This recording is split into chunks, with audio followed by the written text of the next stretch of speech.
ClancyPasta presents Of the Earth, written by Isaac Ashley.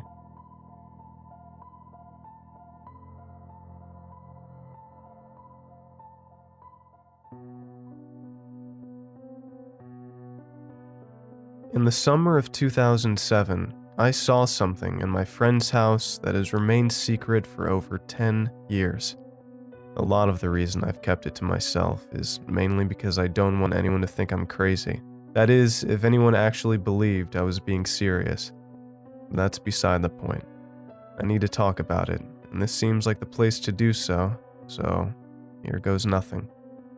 One thing that needs to be understood is that not all things alive are meant to be here, whether they came from a black hole in outer space or some portal deep in the ocean to an alternate dimension. There are beings among us that are not of the Earth. At the time, I was 11 and had just started being able to go over to my friend David's house.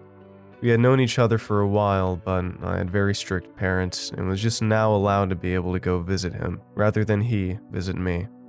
This particular time, he had not only invited me, but had his friends from Louisville, where he was originally from, come down. I was very excited to be a part of a group, but part of me wondered if they'd even like me. Despite my doubts, I went, and things were off to a great start. I was getting along with all the new people, and I really felt like they liked me. One of them, a smaller kid named Michael, suggested we take a quick journey into the woods. You see, David lived down a very long driveway that led to a house surrounded by trees.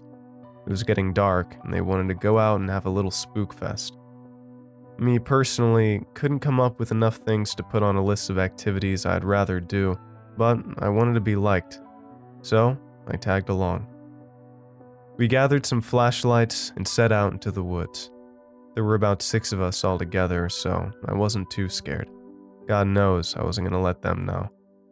We trekked through the wilderness for a good half hour, making scary noises trying to get under each other's skin. It was actually not that bad. Things started to take a bit of a turn when Glenn, the oldest and the farthest up front, stopped abruptly. Trying to keep the mood light, a couple of us playfully asked what his deal was. He turned back to us with a serious look on his face. Most of us wouldn't have taken it seriously, but he was the leader, and now did not seem to be a time for play. "You seriously didn't hear that?" he said. We told him we heard nothing. He stared at us a while longer, and then turned back to the front. He walked ahead slowly with his flashlight drawn as if to be looking for something. We all held our breath as he got farther and farther away from us. Once he got a good distance away, he suddenly turned to his right as if something startled him. I can't describe the look of horror on his face as he slowly looked back towards us, but I felt it when he said the last thing any of us wanted to hear. "Run. Now." In reality, we were back at David's in under 10 minutes. It seemed so much longer than that. I ran harder than I have in my entire life. My heart felt like it was going to bust at any moment. As scared as I was, I stole a few looks behind me. I never actually saw anything, but when I was looking forward, I kept seeing flashes of white in my peripherals. When we finally got back, David was the first to the door. He threw it open, and we almost knocked each other over trying to get in. Another kid, Casey, slammed the door shut. We began looking at each other wildly, doing a head count. Something didn't seem right, and we all knew it. That was when a creeping realization hit us all at the same time. Michael was not in the house. I started moving towards the door, but Glenn immediately jumped in front of me. "What the fuck are you doing?" I didn't finish my sentence. Glenn was looking at me sternly, and combined with his sad eyes, his look said more than words could. David and a couple others ran upstairs to awake his parents.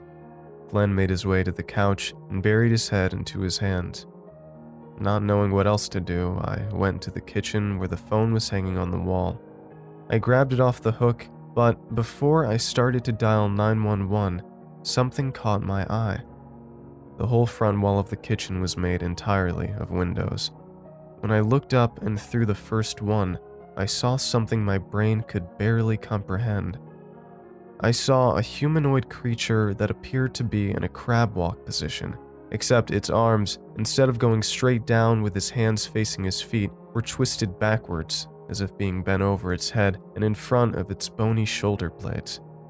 Its skinny arms seemed to be normal length, but its legs were very long in proportion to its body, which appeared to be very short. The worst part was its head.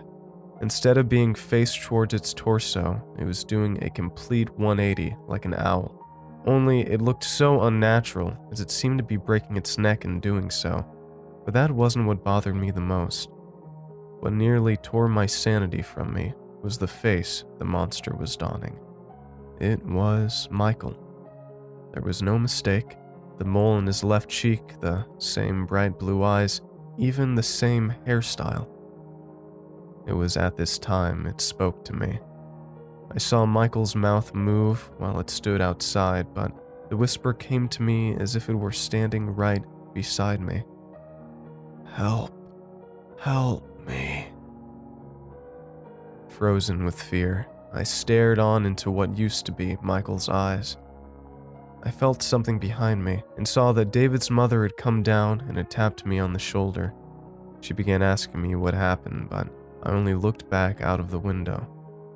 All I saw were the trees. The police came after David's mother jerked the phone away from me and made the call herself. They questioned us all, but none of us had anything useful to tell them. I thought maybe Glenn would let them know about what he saw, but he did not. I obviously couldn't. I believe that's self-explanatory. A search party was brought in, but Michael was never found. Oddly enough, his clothes were within feet of each other. His shoes, socks, shirt, pants, and underwear, all found in the same area, looking the exact same as when he wore them, intact and free of blood. It was called off after 2 months, much to the dismay of his parents. A funeral was held, and that was that. I hung out with David a couple times after, but nothing was the same, and we eventually went our separate ways. We both knew, especially me, that something was off that night, and we just couldn't move past it. A few weeks ago, I was on Facebook and came across Glenn's profile. My curiosity got the better of me, and I started looking through his posts. I found out he had moved into town and was rather close. Memories of that night came flooding back, and I had to know. I had to know what he saw that night, and if it was the same thing I saw. After a little idle conversation through Messenger, I convinced him to meet me for lunch the next day. When we met, I could tell he was afraid I'd ask him about that night. He just kept the conversation on the subject of catching up. I eventually got a word in, taking my chance. "I need to know," I murmured, just above a whisper. "I need to know what you saw." He sighed and seemed like he was about to say no, but then saw that the look I was giving him let him know how important this was to me. He looked around as if he didn't want anyone to hear. "I didn't see anything," he said to me quietly. I started to roll my eyes, but he raised his hands to stop me. "It's not about anything I saw. It's what I heard." I blinked, not knowing what he meant. None of us heard anything. Even as far away as he was, there's no way only he could have heard something. "I heard a whisper," he continued. "Something that has caused me many sleepless nights." When he said that, I remembered when the creature spoke to me in Michael's pleading voice. I leaned forward and asked him to tell me what he heard. He sighed once more and leaned over the table. "What happened next will haunt me forever." "The one with the dark spot upon his face," he said. "He's the weakest. Take him to the void."